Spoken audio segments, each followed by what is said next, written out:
Comedy that created big-time international controversy. The Interview, a satirical story about a plot to kill North Korean dictator Kim Jong-un, has opened in the capital region. It's an opening that Sony Pictures initially canceled after a hacking attack and threats of terrorism. Steve Flamish reports. Christmas night at the Hudson Movieplex on Route 9 in Greenport. And its opening night for The Interview, a comedy about a plot to kill North Korea's dictator. Some say it goes too far.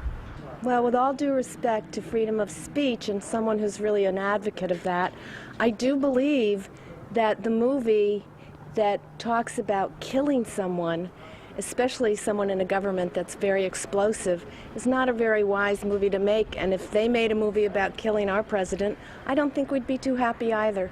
North Korea denounced the movie and threatened the United States.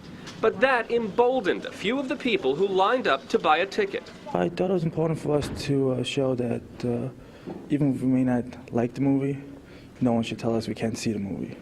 So I wanted to just come and show the support for that.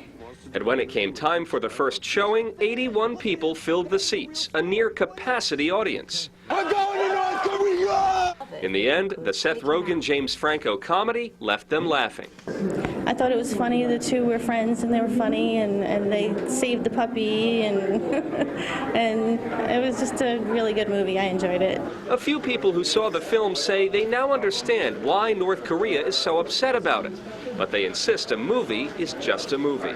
If a country with no sense of humor and no idea of like just making fun of subjects is not appropriate, then sure, they would be insulted, but it's really just a funny movie. That's it. In the spirit of freedom of speech, the theater's owner is offering a free medium popcorn to any moviegoer who comes with a copy of the U.S. Constitution.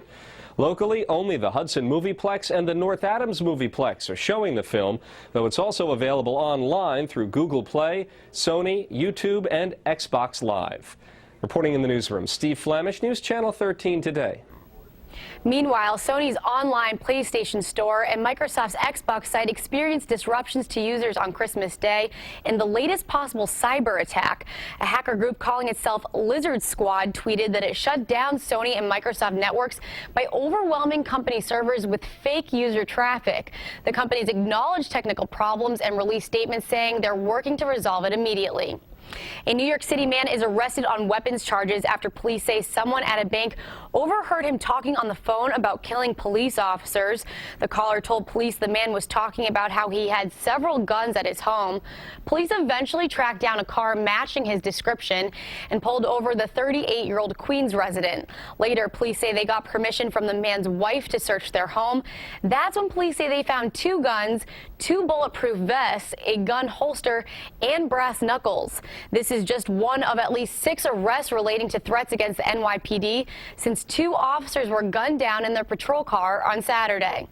President Obama says Afghanistan has a chance to rebuild thanks to the extraordinary service of U.S. troops.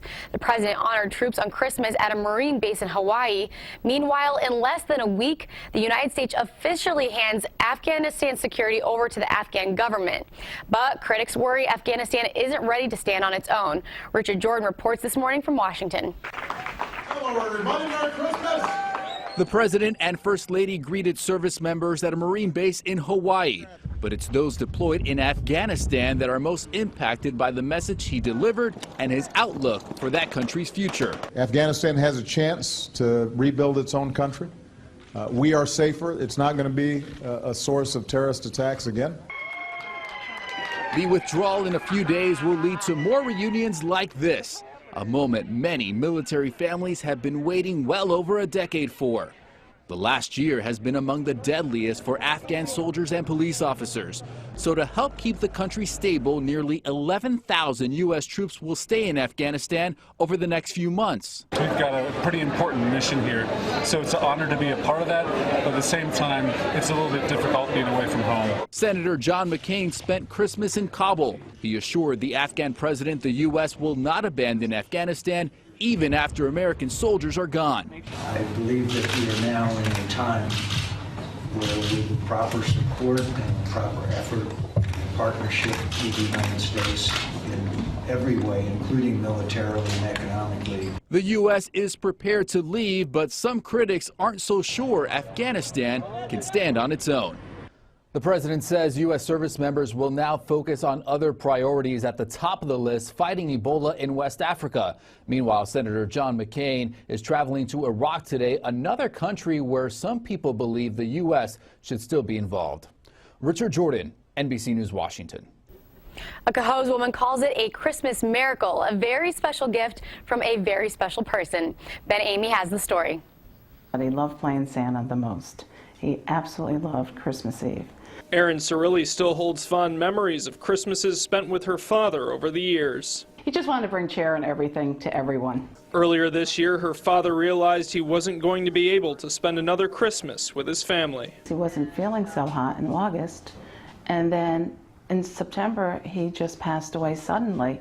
It was very unexpected.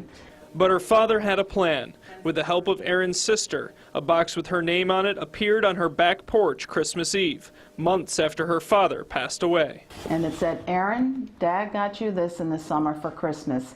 He had me put it upstairs in the office." Glad I remembered it. I'm so glad she remembered it too. Her father had always given his children knickknacks specific to their families for Christmas. This was inside the box. The cookie jar with the painting of a dog that looks very similar to the family's own, named Sammy. I started crying, and then I said to my daughter, I said, "I believe in the Holy Family, I believe in Christmas, I believe in miracles, and I believe in Santa." A Christmas miracle from a father continuing to deliver the spirit of Christmas to his family. If you believe, it's the real thing. There is such things as miracles. There is a Santa Claus. Erin says her mother continued her father's tradition of giving knickknacks to his kids this year. She gave them all small metal lanterns. Such a wonderful story. Ben Amy reporting there.